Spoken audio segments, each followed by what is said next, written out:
How's it going, everybody? I hope you are having an awesome day, and we are going to talk about the Cleric. And as you all know, the Cleric is my favorite class in the game, and I can't think of a reason why you would never use a Cleric ever. They are just wonderful. Whoa, hold up. Alright, we got a problem here. This isn't working. So, this is Donatello. You get him early on in the game. I haven't used him in a while, as you can see. And, well, so, I made a video on this. It's titled, The Number One Mistake You're Going to Make in This Game. And, I'm going to make a video, I guess, showing it, because a lot of people seem to think I'm crazy, but your secondary weapon does not apply any of its defensive properties to your stats. And it definitely doesn't give me spell range +1 in an offhand. So I'm not getting anything. I'm not getting the int, the mind, the avoidance from this mage staff. So we need to fix this. This is a problem. I don't even know why I even have this hammer here. I guess because it had charm on it and it had parry. So I was like, ooh, charm and parry. So we're going to remove that. There we go. Now we're getting the benefits of this, and now we're getting the spell range. And then I guess since, you know, the game's borked and the devs screwed it all up and nothing matters, I guess we're just going to throw a shield on. I mean, because really the only reliable thing you can do is throw a shield on your characters in the offhand, because the stats do not get applied even though it shows they're getting applied.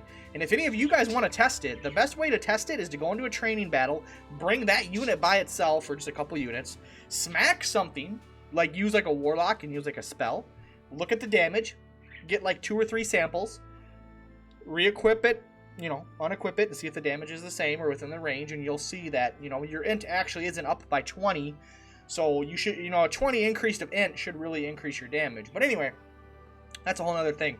Let's talk about the build for the Cleric. Now, you know, he's great. You know, we got, once you get Resurrect, that's a great thing to put on. Boon of Swiftness, you'll get that right away. Put that on. When you get Major Heal, why not? And then, like, whatever your best healing is, and since this guy hasn't been used, I don't even have Heal 3 on him. Whoops. But yeah, I mean, that's what you're going to run. I mean, you know, and then swap out Exorcism when you can for whatever. If you're going to be dealing with undead on a map, you know, obviously you're going to want to exorcise them. Honestly, though, I mean, sometimes I usually complete the map before they get back up anyway, so I mean, depending on how many undead exist, you could get away with that, especially in the main story, the story battles, the main battles, you know, not post-game related. But I feel like this is a good setup. You got a single target heal, AoE heal, probably booning. I mean, who doesn't boon on their Cleric, right? And then I threw Resurrect on because I got it, and I was like, hey man, it's great. I think these are the best 4 you should have. I personally think. And then if I had to, I would get rid of Boon and put Exorcism. I would keep Resurrect, though. 100% would keep Resurrect. I would not swap that out. And, you know, I just started you should have a weapon skill on. At first, I didn't. That's why this one's so low on this guy. Because I was rocking, like, Sanctuary or something. What? Oh, I got Mother's Mercy and Mother's Blessing messed up. I was like, why do I have Mother's Mercy on him and not Mother's Blessing? But yeah, and then you get Meditate 4, which is huge. I mean, eventually, yeah, this is what you'll get up to, and that's literally, you can do like the best heal every turn. Literally just heal every turn, so, I mean, that's pretty awesome. I mean, you could almost cast Resurrect every turn with Meditate 4, so. And then Insight for max MP, because I guess you could throw Mother's Mercy once you get that, but you're going to have, you know, early on you're not going to have these 2 skills, so you're going to have to make some choices. But this is my build for them. This is what I would run for a majority of Clerics, and it works really well. And like I said, make sure you got your weapons in line, and you don't put your mage staff that gives you spell range in your offhand and gives you no spell range, because you won't get it. Not to mention you won't get any of the stats. Because like I said, the devs, for whatever reason, decided to let it show stat increases even though you're not getting them. And it shows that they're applied, but they're not. So, I don't know. It's crazy. It's crazy. But as you know, I love the Cleric. I think it's a great class that you should only use very limitedly. Items are so strong that it makes a Cleric almost redundant, especially later in the game. Chapter 1, Cleric is amazing. Chapter 1, you bring a Cleric to every battle. Chapter 2, yeah, maybe. Chapter 3, don't even bother. Chapter 4, don't even bother.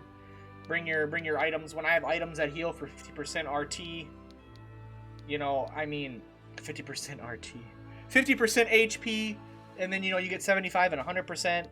It's just when units have... I mean, if this was the max HP of a unit, it was like 900, I mean, heal would be great, because heal 3 is about 400 HP, you know, with a Mother's Blessing proc, so that's half the hit points. But the problem is, you know, we got units like Griffins that have 2,500, and Dragons that have 2,600, and then we even have, you know, Knights and other human units with 1,500, and just the pools get so big. I mean, obviously Casters are okay to heal with the Cleric, you know, but unless you're bringing like a bunch of squishy little low HP units, I see items being more valuable than a Cleric. And if you bring a lot of high HP units, definitely items are more valuable. But that is pretty much, I really don't know. What other builds do you guys run on Clerics?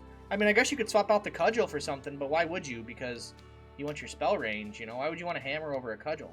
I don't know. What do you guys think? Do you guys, is this like a pretty standard build most of you veterans, most of you pros run, you know, you guys that know what you're doing, like especially for your spells? And I mean, the skills, you know, I feel like these are pretty much what you want to run on the skills too. So, but let me know. Maybe there's some crazy OP Cleric build I don't know about. I would love to hear it. I'd love to see it. So let me know, guys.